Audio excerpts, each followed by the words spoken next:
सांगमाने आज मु कर रोही माछ बेसर जोटा कि आम घर समस्त पसंद आ पखाड़ सांग के बेसर माछ खाया बहुत टेस्टी।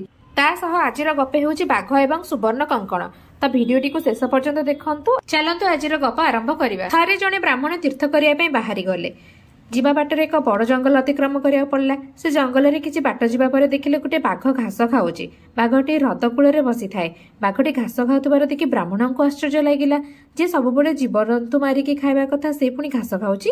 पुणी बाघ हाथ रे एक सुवर्ण कंकण धरिची। कंकणटी रे सूर्य किरण पड़ुथिबारु बेस झलमल देखा जाउथुला।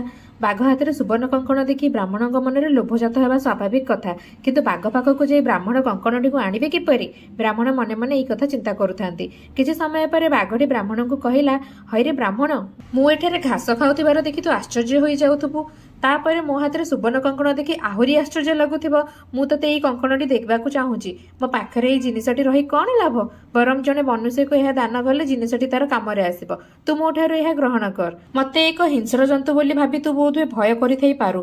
मु मोर युव अवस्था बहु वन्य जंतु मनुष्य मानकु मारी खाइची। सेही पाप पई मु मोर प्राणप्रिय पत्नी एवं पुत्र को हराइथिली। थरे जने साधुଙ୍କ सहित मोर परिचय हैला। साधु जनक मते शिकार करने को बारण कले। साधु महात्मा उपदेश मानि मु निरामिष पाल्टी जाइछि। प्रतिदिन मु एही नदी रे गाधोई सारी नदी कूल रे थिबा घास को खाए। बहुत से मोर दांत एवं पंजा गुड़िक नष्ट हो गलानी। मो कथा शुणिबा परे तू तथापि मते विश्वास करि पारुनु। दया करी मते तू विश्वास कर। मोटारु ए सुवर्ण कंकणटी नै तू तो पत्नी को देई दबु। तथापि मते ब्राह्मण बाघर कथा को विश्वास करि पारला नाही। विश्वास जन्माइबा पई बाघटी ब्राह्मण को कहिला, हे ब्राह्मण तू आज पर्यंत जीवनर माया छाड़ी पारिनु।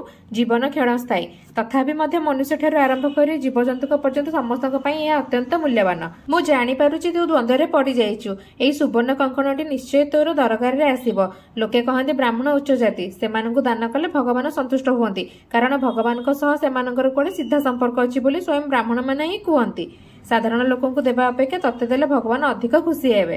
जदि न नबु मु ताले आउ काहाकु देई देबी। एहा सुनी ब्राह्मणटी कहला, नाइ नाइ काहाकु दबा दरकार नै, मते देई दियो। बाघ कहला, हरे ब्राह्मण प्रथमे तू नदी रे स्नान करि आसी सारे तापरे मु तते कंकणटी देबी। ब्राह्मण ता मन रे अविश्वास थिले मध्य लोभरे से पानी भितर को स्नान करिया को पळेला। धीरे धीरे नदी रे प्रवेश कला। मात्र एक नदीटी बुड़ मारी उठिबा परे देह सारा कादुआ बोली हो जाइछि। देह एते भारी हो जाइछि जे गोड़ उठेला बेलको मते कष्टकर होई पड़छि। बाघटी तो सुजोग अपेक्षा रे थाए। से जेमिति ब्राह्मण रे परे अवस्था देखिला संगे संगे ता उपरको झांप मारी नख दांत न थाई मध्य ताको खंडिया खाबरा करी मारी देला।